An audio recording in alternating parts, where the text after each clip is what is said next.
Lestari Mulyani Perasa.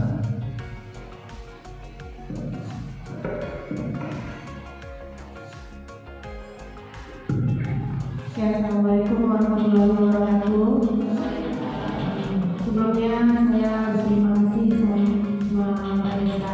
Jadi nanti Bapak Ibu sebagai kajur bisa melakukan pembiasan ke anggotanya masing-masing seperti itu. Jadi pagi ini sebenarnya kita lebih ke diskusi karena nanti bagaimanapun akan ada dibentuk tim yang akan menjadi pionir perubahan di SMK 2 Pinggir tentang kurikulum merdeka ini, Bapak Ibu. Sebelumnya ini adalah salah satu dari rangkaian pelatihan guru penggerak.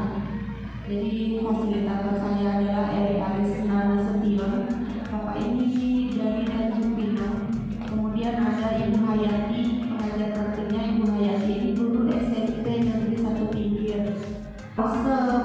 Pemahaman saya, jadi itu yang lebih banyak ditekankan itu adalah bagaimana kita bisa mengadaptasi atau bagaimana kita bisa mengalirkan pemikiran dari Ki Hajar Dewantara itu di dalam kita sebagai guru. Jadi bukan sebagai guru harus hebat, harus kompetensinya harus begini, ilmunya harus pendidikan. Tapi bagaimana kita bisa mewujudkan cita-cita Ki Hajar Dewantara tentang pendidikan, lebih ke perubahan mindset kita dalam menghadapi anak murid. Kalau yang saya rasakan itu, jadi tidak ada misalnya guru kimia diperkuat kimianya, guru DPIP diperkuat ilmu DPIP-nya enggak. Tapi yang di guru penggerak itu adalah bagaimana kita merubah mindset kita dalam menghadapi anak. Nah, seperti itu. Salah satunya yang paling ditekankan itu adalah penerapan budaya positif ini. Jadi budaya positif ini intinya, nah ini sebelumnya ya, sebelum kita mulai ada beberapa hal yang harus kita pahami dulu, yaitu bagaimana pemikiran Ki Hajar Dewantara tentang pendidikan itu sendiri. Kemudian apa itu disiplin positif dan nilai-nilai kebajikan universal yang harus kita pegang. Kemudian ada teori motivasi, teori hubungan, dan teori penghargaan. Terus ada kebutuhan dasar manusia. Jadi semua tindakan yang kita lakukan itu didasari oleh kebutuhan dasar kita sebagai manusia. Baik itu kita marah, kita senang, itu didasarkan oleh kebutuhan dasar kita sebagai manusia. Kemudian ada teori kontrol dan teori restitusi.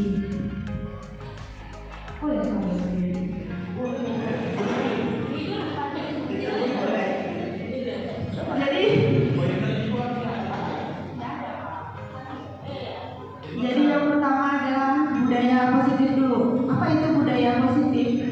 Budaya positif itu adalah nilai-nilai, keyakinan-keyakinan dan kebiasaan di sekolah yang berpihak kepada murid.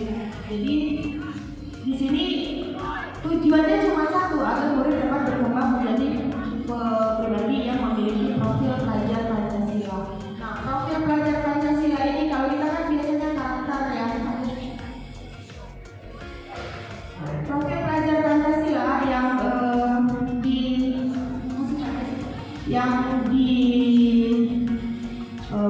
ingin dicapai dalam kurikulum merdeka ini adalah ada 6. Yang pertama, beriman dan bertakwa kepada Tuhan Yang Maha Esa dan berakhlak mulia. Artinya, kalau masalah beragama kita semua sudah punya beragama, tapi bagaimana anak itu bisa memahami dan memaknai agamanya, menjalankannya sehingga nanti terbentuk akhlak mulia berdasarkan dari agama. Kan kita tahu agama ini sebenarnya kan sama ya, semua mengajarkan kebaikan. Jadi tidak ada perbedaan. Yang kedua, berkebinekaan global. Artinya dengan kita di Indonesia dengan agama yang berbeda, adat istiadat berbeda, pekerjaan orang tua yang berbeda, itu anak bisa menganggap bahwa itu adalah kebinekaan global. Dia bisa menerima perbedaan itu. Kemudian bergotong royong, mandiri. Mandiri di sini bukan hanya mandiri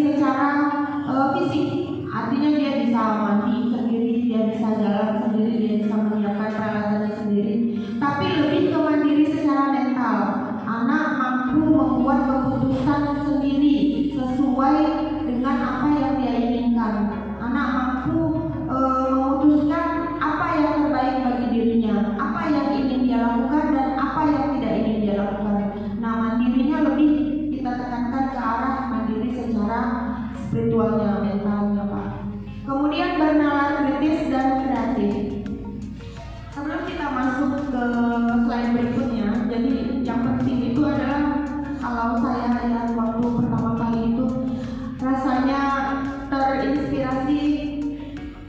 Kita seringkali kita tidak ingin melakukan sesuatu hal yang kita tidak suka orang lain lakukan, kan gitu.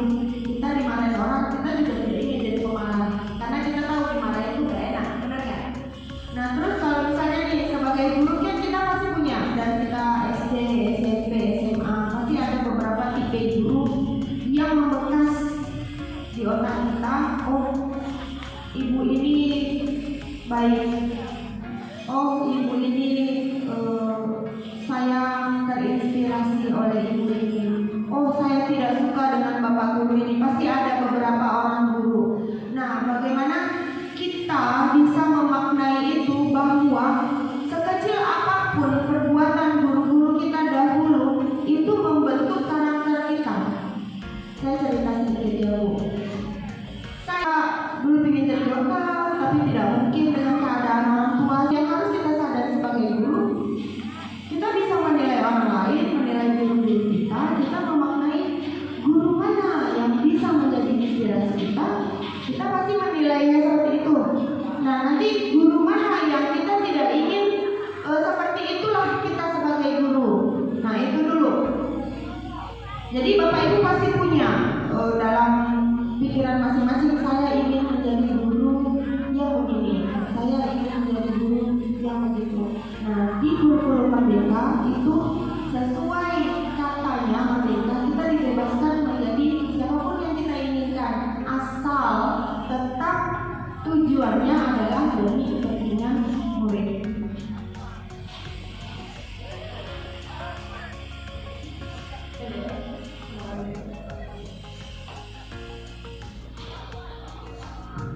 Nah ini dia konsep pendidikan Ki Hajar Dewantara itu.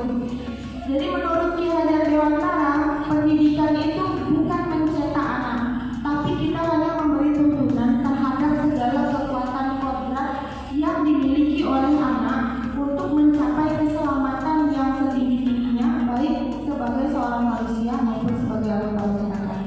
Jadi kekuatan kodrat anak itu sebenarnya sudah ada pada diri masing-masing. Bapak Ibu sudah punya anak, ya kan? Anak kita dengan suami yang sama, ya kan? Kita bapak ibunya sama, tapi anak kita beda kan? Karakternya beda kan? Punya anak dua, karakternya dua. Punya anak tiga, karakternya tiga. Gak ada yang sama persis. Nah itu yang dimaksud dengan kodrat. Jadi setiap anak itu dia membawa dasar jiwanya masing-masing. Setiap anak itu berbeda. Yang harus kita sadar sebagai guru adalah bahwa setiap anak itu unik. Mereka membawa kodrat alami dan kodrat zamannya masing-masing. Kodrat alami ini dibentuk oleh dasar jiwanya. Kemudian bagaimana pendidikannya di rumah, bagaimana kebiasaan-kebiasaan keluarganya di rumah, bagaimana nilai-nilai yang dianut oleh keluarganya di rumah. Nah itu membentuk kodrat alami. Sedangkan kodrat zaman, nah kodrat zaman ini seperti kita dulu, kita nggak tahu HP, kita nggak tahu internet. Nah beda sama anak sekarang, kodrat zaman mereka sudah dikelilingi oleh internet, begitu mudah mengakses informasi itu. Nah kita sebagai guru, kita diibaratkan hanya sebagai petani. Misal kita nanam jagung, kita hanya bertugas untuk membiarkan jagung ini tumbuh dengan baik. Kita siami, kalau ada hama kita bunuh, kalau misalnya ada ini kita pupuk. Tapi kita tidak bisa merubah jagung ini untuk menjadi padi, atau kita mau membentuk dia untuk menjadi rambutan atau apa, nggak bisa. Dia tetap dengan kodratnya jagung. Kita hanya menyediakan tempat tumbuh. Bagaimana segala sesuatu yang membahayakan atau yang dapat menghambat pertumbuhannya itu kita singkirkan. Nah itulah sebenarnya menurut Ki Hajar Dewantara tugas kita sebagai guru. Jadi salah kalau ada anggapan bahwa aku ingin siswaku seperti ini, enggak. Kita hanya mengikuti, kamu maunya jadi apa, kamu ingin seperti apa, seperti ini. Oh kita memfasilitasi seperti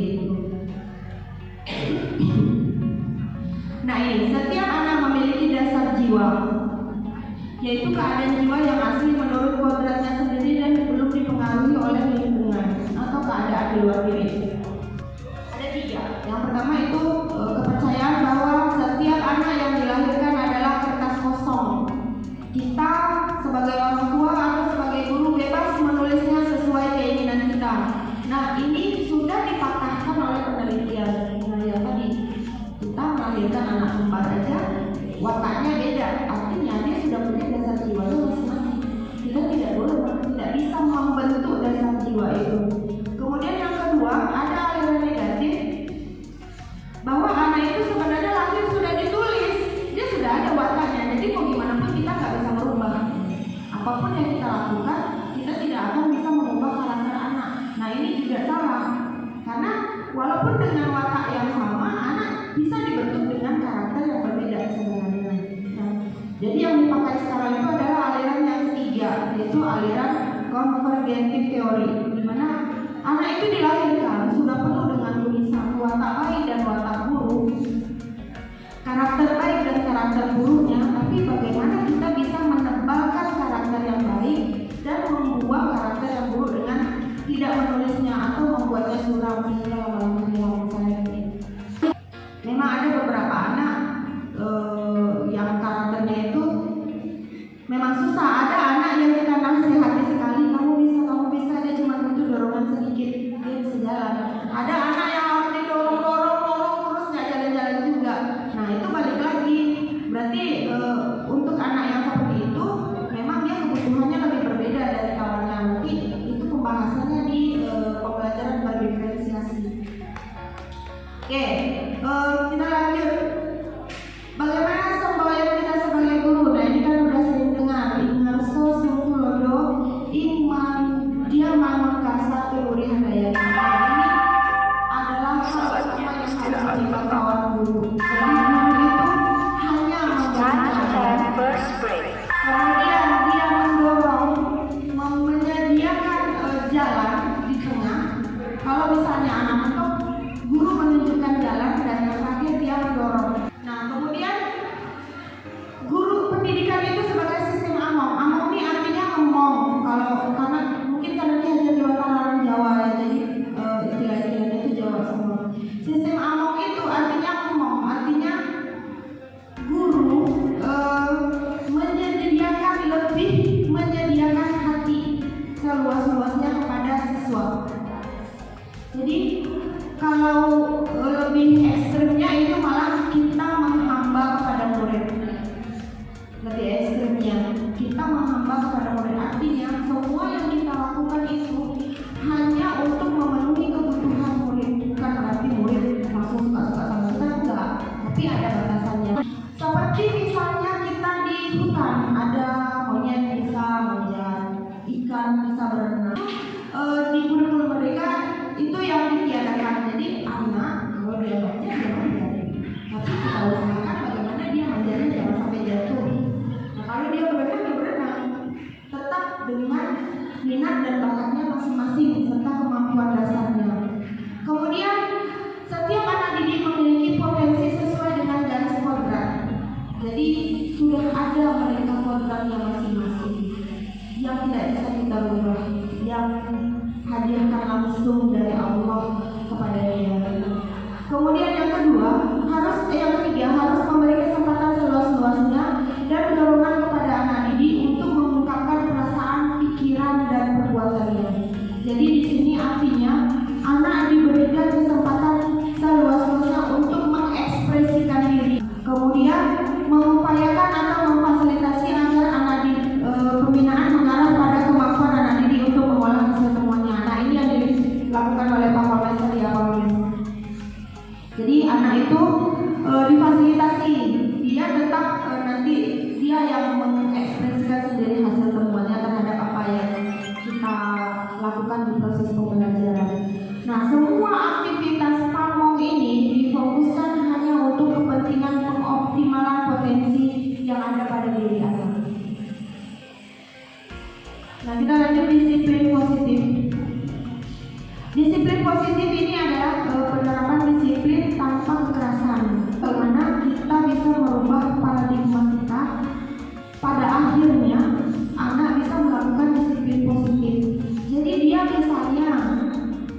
anak itu, setiap anak sama seperti kita. Kalau kita tanya, kita aja anak ngobrol, dia tahu mana yang baik mana yang enggak. Sebenarnya dia tahu. Menurut kamu, kalau kamu di kelas seperti ini bagus enggak? Kan artinya dia tahu. Cuman dia tidak meyakini ya gitu. Kita tahu tapi kita nggak yakin. Kalau menurut kamu ini benar nggak? Enggak, Bu. Kan artinya dia tahu. Sebagai manusia kan kita dengan akal pikiran kita pasti tahu mana yang baik dan mana yang tidak baik. Tapi mana yang diyakini dan mana yang tidak diyakini. Nah itu. Kalau kita meyakini sesuatu, pasti kita ingin menjadi orang yang berpegang pada keyakinan itu. Nah, misalnya anak mencuri itu tidak baik, padahal benar dilakukan di kelas. Tapi kalau ditanya menurut kamu mencuri baik kan? Enggak, dia tahu itu enggak baik. Tapi dia tetap melakukan itu. Nah, itu bagaimana kita bisa menyadarkan dia bahwa ini nilai loh, mencuri itu tidak baik, itu nilai kamu harus pegang. Saat kamu melakukan itu, berarti kamu sudah menjadi orang yang tidak sesuai dengan keinginan kamu. Karena kalau kita tanya, kamu sebenarnya pengen jadi orang baik atau jadi orang baik, Bu? Gak ada anak yang menjawab, aku pengen jadi orang jahat, Bu. Gak ada. Pasti dia ingin aku pengen jadi orang baik. Nah, kalau jadi orang baik, kamu punya nilai apa? Mencuri itu tidak baik. Kalau kamu mencuri, berarti kamu bukan orang baik. Nah, bagaimana menanamkan nilai-nilai itu ke anak?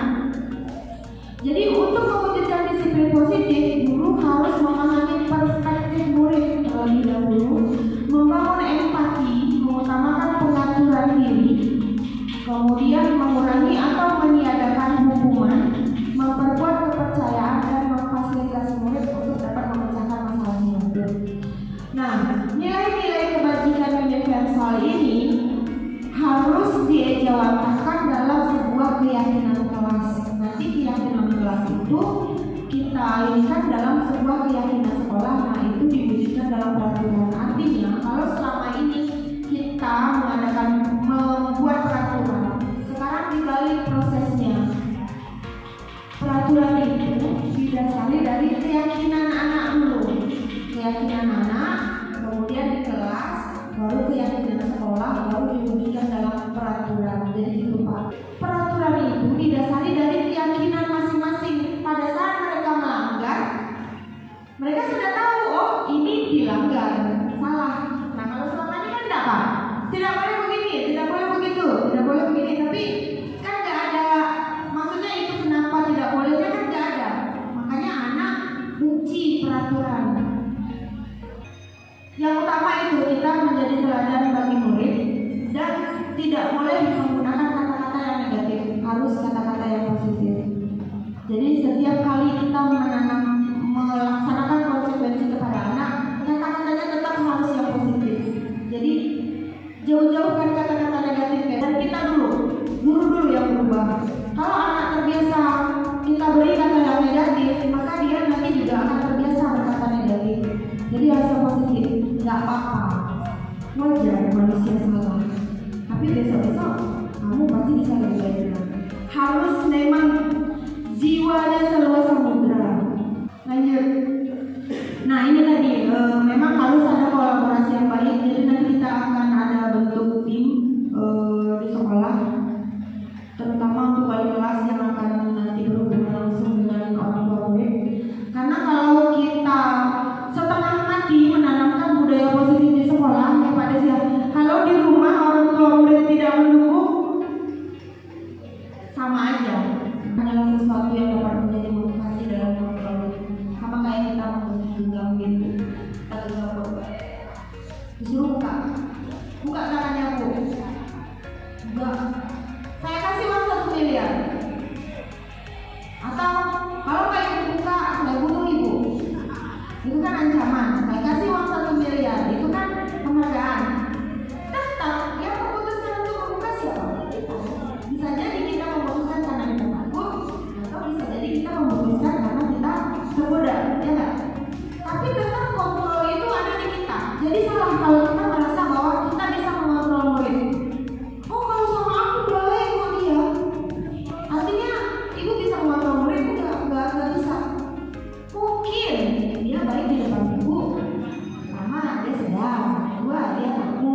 suka melanggar aturan kan, apalagi ke anak.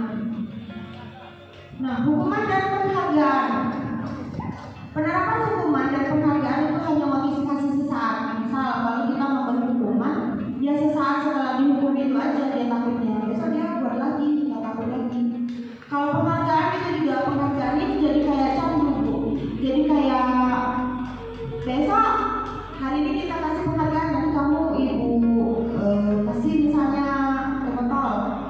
Besok ada udah teh botol, terus teh botol lagi Bu. Nah, naik ya kan? Oh, mana udah ini Bu ini. Kalau penghargaan dia candu, dia akan bisa lebih. Pada saatnya nanti penghargaan nggak ada lagi, efeknya sama dia luar biasa. Nah, hukuman juga seperti itu. Jadi bagaimana penghargaan itu akan lebih seperti sokokan. Pernah waktu salah satu instruktur itu menjelaskan begini, pada saat kita memberikan pujian pada satu anak, kita menghukum anak yang sisanya. Misalnya nih dalam satu kelas, yang paling tinggi nilainya ibu kasih hadiah. Kita memberikan penghargaan pada satu anak, tapi yang 29 anak, misalnya ada 30, yang 29-nya merasa terhukum, benar nggak? Ya kan? Padahal mungkin aja, padahal kan sebenarnya dari 30 anak ini usahanya beda-beda Bu. Ada yang memang otaknya encer, atau kebetulan dia paham yang kita ajarkan, atau kebetulan dia sudah pernah dengar di mana gitu. Jadi begitu kita tanya, ini, oh itu Bu, bukan berarti usaha dia lebih besar kan ya Kak? Bisa jadi di antara 29 yang lain ada yang usahanya lebih besar, udah mikir, dia sudah cari, sudah ini, tapi ternyata bukan dia yang lebih tinggi. Nah, jadi dengan kita memberi penghargaan pada satu anak, kita menghukum sisanya. Nah, itu kenapa penghargaan itu juga nggak baik. Dia melakukan sesuatu karena memang dia yang mengontrol dirinya, dia mau. Beda kan, kita disuruh, nggak usah lah kita disuruh, kita sedekah dengan diminta aja lah, pada sama-sama ngasih uang kan. Beda nggak? Beda nggak rasanya? Ini uang 10.000 nih, pada saat kita sedekah, beda kebahagiaan yang kita dapatkan. Dengan uang 10.000 diminta, beda kan? Nah, sama seperti itu Bapak Ibu. Anak juga walaupun dia melakukan hal yang sepele, seperti misalnya bantu kita makan buku, bantu kita makan proyektor, beda dia pengen melakukan itu karena dia pengen memberikan sesuatu kepada kita dibanding dengan kamu makan ini, beda. Nah, itu yang dinamakan dengan motivasi intrinsik. Motivasi intrinsik itu hasilnya jauh lebih bagus daripada motivasi dari luar. Jadi mereka meyakini nilai-nilai kebajikan dan mereka ingin menjadi orang yang melakukan sesuai nilai yang mereka yakini. Jadi dalam kita menjalankan, dalam kita menghadapi anak yang melanggar aturan atau anak yang melakukan kesalahan, itu ada 5 posisi kontrol yang biasa kita lakukan. Nah, ini yang pertama tadi Pak Sudarman nih, pemberi hukuman. Jadi pemberi hukuman itu Pak, aturannya apa? Gak boleh terlambat. Kalau terlambat berarti kamu hukum. Mau alasannya apa aja, pokoknya kalau kamu melanggar aturan kamu hukum. Kemudian yang kedua, membuat merasa bersalah. Nah, ini sini Pak Des, membuat merasa bersalah ini yang sering ngelakuin. Jadi ini kalau membuat merasa bersalah ini, tolonglah, udah capek-capek ibu kelas ngajar kamu, udah setengah mati dan jungkir balik ibu di depan, kamu perhatikan pun enggak? Kan kasihan kamu sama ibu. Nah, itu membuat merasa bersalah. Jadi mukanya mengelas, ya kan? Ucapannya mengelas, jadi jantung ya kan? Ya. Di anak gimana? Kalau pemberi hukuman anak dendam, kan dendam anak. Kalau membuat merasa bersalah, anak merasa gagal. Oh, berarti dia bukan orang yang baik, dia jahat, sampai ibunya sedih, kan gitu? Ya kan? Kalau yang ketiga ini teman. Kalau seperti layarnya si teman ini masih kok yang sering menempatkan siswa sebagai teman. Jadi dia demi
Berarti dia merasa ada kebutuhan hidupnya yang harus dia penuhi pada saat itu. Kemudian kebutuhan akan kasih sayang, nah ini seperti yang mungkin bapaknya tadi, dan kebutuhan akan rasa diterima, anak yang mencari perhatian. Pada intinya dia kurang kasih sayang, dia butuh kita perhatiin aja. Kenapa? Juga dari sama ini, dia cuma butuh itu. Karena mungkin di rumah orang tuanya terlalu sibuk, atau dia tidak punya orang tua, atau dia kos, atau apa. Setiap orang mengekspresikan kebutuhannya dengan cara yang berbeda. Ada orang yang marah dengan manis, ada yang marah merusak barang, ya kan? Ada yang marah menyendiri, kan beda-beda watak kita. Jadi yang pertama harus kita pahami adalah kebutuhan apa yang kurang dari murid kita. Kemudian ada kebutuhan akan kesenangan. Di kelas tidur-tidur, berarti dia merasa gak senang kan? Dia butuh kesenangan gitu, butuh kebebasan. Coba ditaruh di lapangan, langsung semangat 45 begitu di kelas macam orang mau mati besok, ya kan? Kayak gak ada semangat hidup, menengok, udah gak sanggup lagi. Begitu bunyi bel, cerah buka teman. Nah berarti kan dia butuh akan kesenangan. Dia merasa belajar itu tidak menyenangkan. Kemudian kebutuhan akan penguasaan. Nah ini biasanya dia butuh diakui. Penguasaan itu butuh diakui sebenarnya. Dia butuh, oh ini loh aku. Nah, jadi butuh dipuji. Nah kita lanjut. Kebutuhan ini akan mendasari setiap perilaku manusia. Nah setiap manusia akan berusaha memenuhi kelima kebutuhan dasar mereka, baik itu dengan cara yang baik dan positif ataupun dengan cara yang negatif, tergantung kesempatan apa yang ada pada dia pada saat itu. Kita harus menerapkan segitiga restitusi ini. Jadi segitiga restitusi ini adalah proses menciptakan kondisi bagi murid untuk memperbaiki kesalahan mereka sehingga mereka bisa kembali ke kelompoknya dengan karakter yang lebih kuat. Anak berantem, ya kan, di kelas atau dia melawan guru, misalnya kita panggil, kamu kenapa? Kamu kenapa?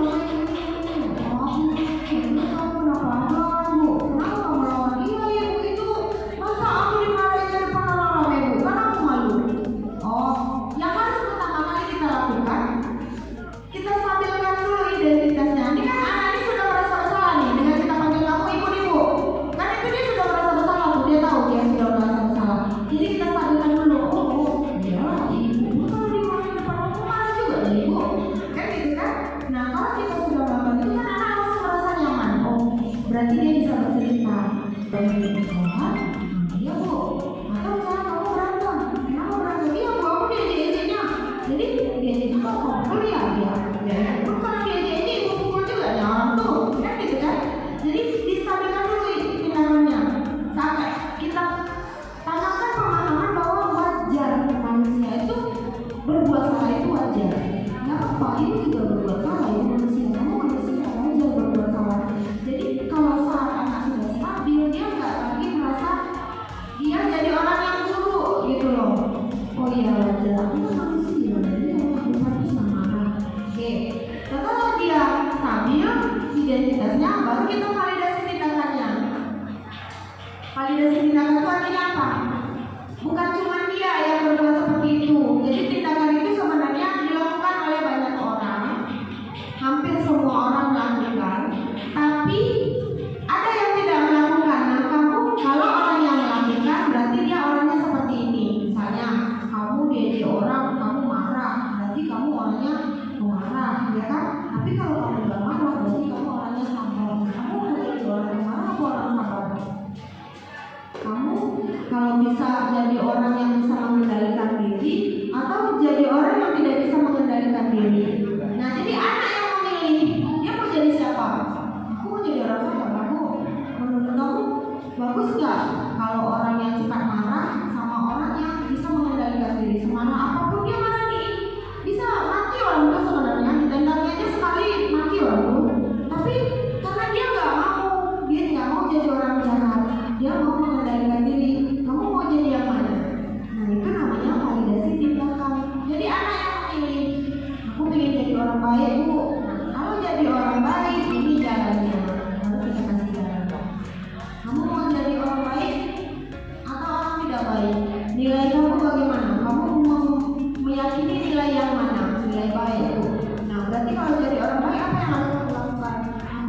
sama aku. Ya sampai salah kembali. Dari dia sendiri, bukan kita. Minta maaf sama. Kita kan dipaksakan marah, nggak ngerasa salah sama minta maaf, marah lah. Tapi kalau kita arahkan, kita buat dia menyadari tentang apa yang sudah diperbuatnya, kita sama-sama bersama dia mencari solusi, dia melakukan sendiri sesadarnya dia, itu harus solusi. Sama kita ke anaknya juga seperti itu gitu. Kan ada nih Pak, guru yang memang dia memang nggak bisa gitu, dia bukan dia nggak bisa sebenarnya, tapi dia tidak mau kenyamanannya dirusak gitu loh. Ini kan kita harus keluar dari zona nyaman ini melakukan ini, ya kan? Beberapa orang itu tidak terima zona nyamannya dirusak, jadi nggak bisa jalan. Kalau nggak merusak zona nyaman, nggak bisa jalan kita. Nah makanya yang di sini, yang Eci nilai memang yang sudah berpikiran terbuka, kita yang bisa istilahnya mau bergerak, mau untuk berubah, yang mau bermain. Nah nanti dari kita mulainya, karena juga dari gitu di antara 30 pasti ada beberapa orang yang akan mainkan yang memang dia, kalau ini gimana Bu? Nanti kita begini. Ada beberapa anak yang memang sulit, ada beberapa anak yang memang mudah. Jadi kita ke anaknya juga gitu Bu, kita terapkan dulu yang gampang-gampang yang bisa diajak berubah. Nanti dia mengimbaskan ke kawannya. Jadi kayak gitu pada kita sih sebenarnya, apalagi kalau sendiri kan. Tapi kedepannya akan seperti ini gitu. Memang pada akhirnya nanti diharapkan sekolah itu menjadi tempat yang menyenangkan, di mana bisa anak pergi ke sekolah dengan penuh semangat, riang gembira, dan mendengar bel pulang itu sedih dia, bukan sebaliknya gitu. Pendidikan itu memang sistem among itu artinya apa? Kita mencintai, menyayangi dengan hati gitu. Bukan karena dia anak murid kita, bukan karena kita ingin kalau anak murid berhasil berarti kita guru yang hebat, bukan. Tapi kita memang mendidik karena kita menyayangi anak-anak itu. Masyarakat cukup sekian, ada pertanyaan Bapak Ibu?